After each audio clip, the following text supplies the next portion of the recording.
আমরা সকলেই জানি এলি এলি লামা সবাক্তানি, অর্থাৎ ঈশ্বর আমার তুমি কেন আমায় পরিত্যাগ করিয়াছ।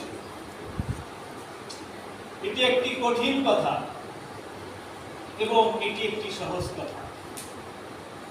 আমরা যখন নিশ্চিতভাবে জানি আমি ঈশ্বরের লোক, তখন আমার উপরে যদি দণ্ড আসে আর যদি সেই দণ্ড থেকে আমি মুক্তি না পাই, আমরা কেঁদে উঠি, ঈশ্বর কেন আমাকে দেখছেন। আর তখনই আমরা যিশুকে ঈশ্বরকে আমাদের মনের অভিব্যক্তি প্রকাশ করি। এটি হলো এমনই একটি কথা। আসুন এই চতুর্থ বাণীটি নিয়ে আমরা একটু গভীরভাবে আলোচনা করি। এই বাণীটি বাইবেলের নূতন নিয়মে মতি 27 অধ্যায় 46 পদে আমরা একটু আগে পড়েছি ও মার্ক 15 অধ্যায় 34 পদে রয়েছে। আমি কি করে সময় নষ্ট করব না। এই বাণীটি যিশু কখন বলেছিলেন? আমরা যদি কল্পনা করি, সেই সময় 2000 বছর পূর্বে যিশুকে যখন ক্রুশে তোলা হলো, তখন এই বাণীটি উচ্চারণ করেছিল। মানুষ যখন মারা যায়, যেমন আমার বাবা যখন মারা গেছে, আমি খুবই ছোট ছিলাম, আমি তার কথা জানি না কি বলছি, কিন্তু মায়ের কাছে শুনেছি 5 টাকা চেয়েছিল, মার কাছে ছিল। তখন বললো আমার কাছে 5 টাকা নেই। আপনারা জানেন আমার বাবা সে ডাক্তারি করতে ডাক্তার, কিন্তু মার কাছে তখন 5 টাকা ছিল। তখন বললো কত আছে? 2 টাকা আছে, তাই না। আর তখন দিল, প্রার্থনা করলো। আর আমরা দেখি আমার 2 বোন খুব ভালো আছে, আমার ভাইদেরও ভালো আছে, কিন্তু সেরকম না। তো শেষ কথাগুলো আমরা খুব মনে করি। আর যিশু ক্রুশের উপরে এই 7টি বাণী, এটি শুধু বাণীই নয়, এটি যিশুর মিশনে পৃথিবীতে যে আসছে সেই মিশনের সেই প্রত্যেকটি ভবিষ্যৎ বাণীর পূর্ণতা। আমরা হয়তো ভাবি এটি যিশুর মৃত্যুর সময়ের কথা, কিন্তু না, তিনি পৃথিবীতে যে মিশনের জন্য আসছিলেন, ঈশ্বর তাকে যে মিশনের জন্য পাঠিয়েছিলেন, সম্পূর্ণ মিশনটি তিনি সম্পূর্ণ করেছিলেন এবং সেই করা সমস্ত পরিকল্পনা সে সমাপ্ত করেছিলেন এই ক্রুশের মৃত্যুর মধ্য দিয়ে। আর এই বাণীটি যিশু যখন বলেছিলেন, তখন ছিল বিকাল 3টা, নবম ঘটিকা অর্থাৎ 3টায়। তখন যিশু এই বাণীটি বলেছিল। পারিপার্শ্বিক অবস্থা ছিল মেঘাচ্ছন্ন, ঘন কালো অবস্থা, অন্ধকার। আর তখন যিশু এই বাণীটি চিৎকার করে বলেছিলেন, এলি এলি লামা সবাক্তানি, ঈশ্বর আমার তুমি কেন আমায় পরিত্যাগ করিয়াছ।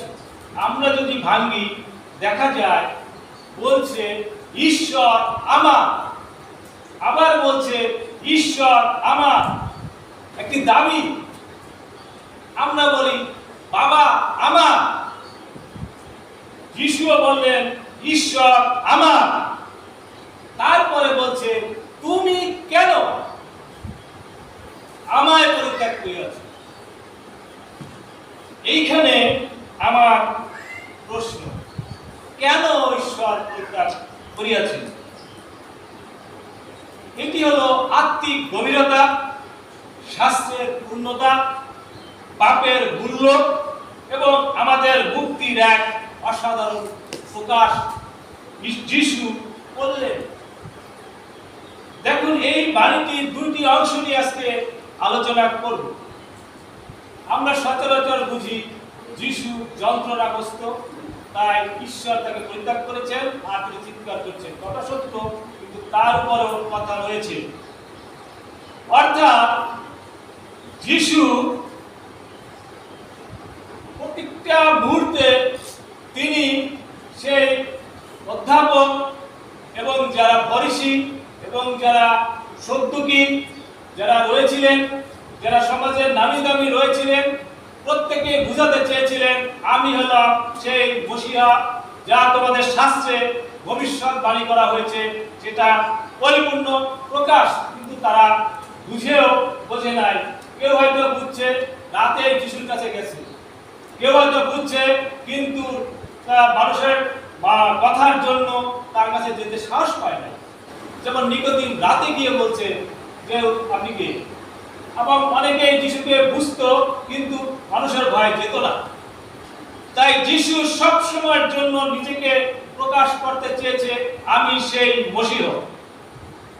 আর এই যে বাণীটি বিশ্বগীতায় রয়েছে, যিশু আসারও 1000 বছর পূর্বে এই ভবিষ্যৎবাণী রাজা দাউদ করেছিলেন।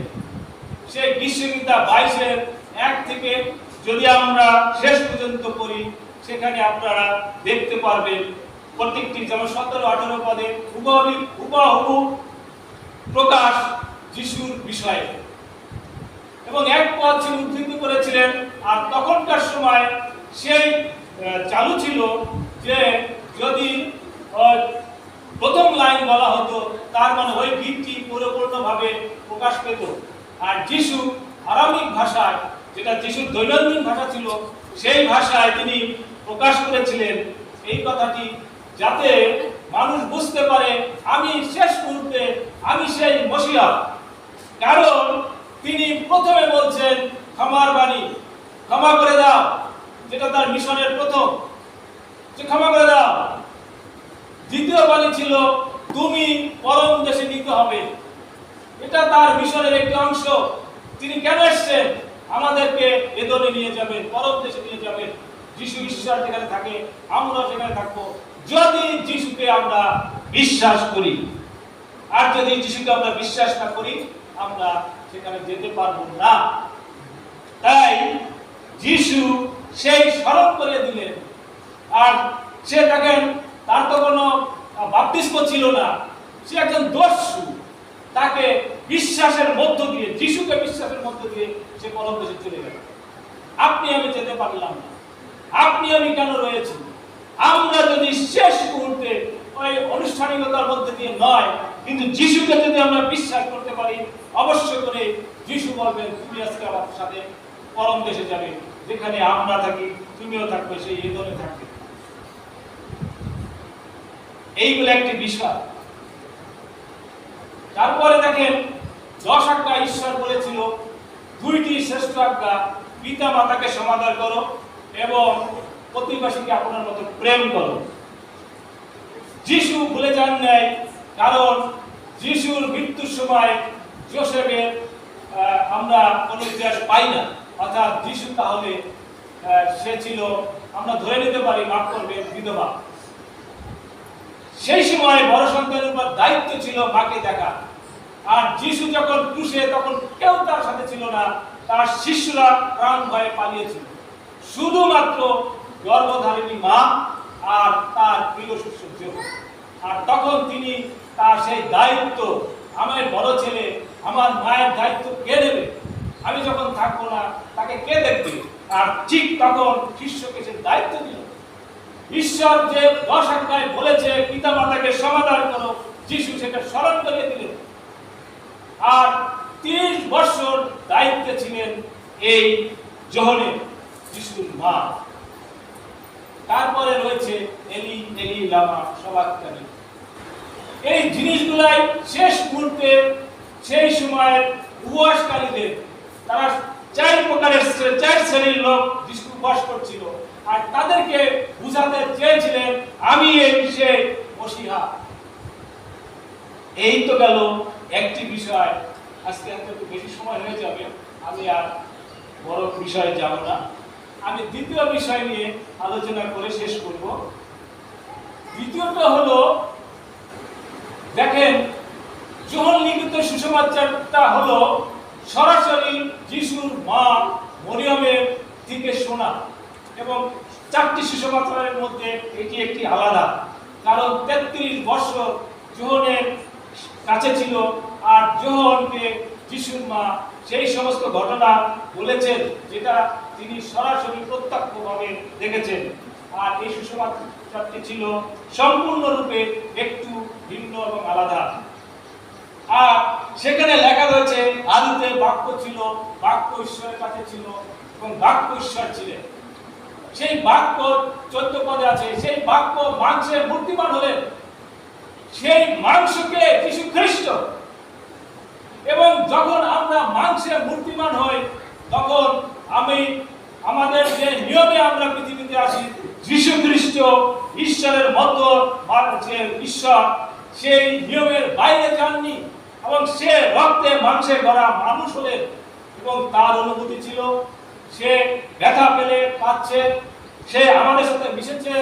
তখনকার সময়ে তিনি সমস্ত রীতিনীতি মেনে চলেছে এবং তিনি 30 বছর পর্যন্ত সে কাজ করেছে এবং তিনি একজন প্রকৃতভাবে মানুষ এবং নিষ্পাপ নিষ্কলঙ্ক মানুষ। অতএব তার দুঃখ পাওয়াই স্বাভাবিক, তার কষ্ট পাওয়াই স্বাভাবিক।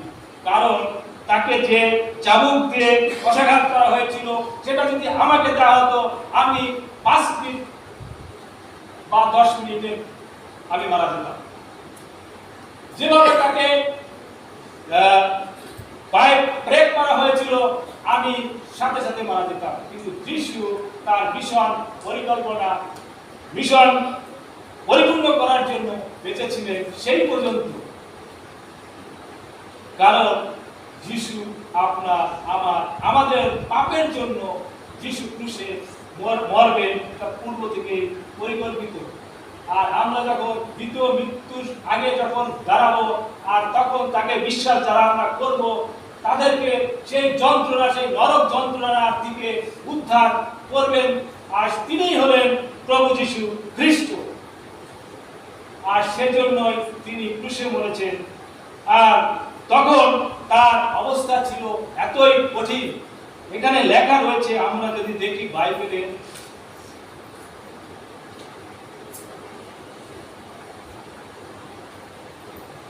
যিশু সব সময়ের জন্য একটি কথা বলতেন, আমি ও আমরা, আমার পিতা এক। কিন্তু এখানে এসে দেখা গেল যিশুকে ঈশ্বর দূরে সরিয়ে দিলেন।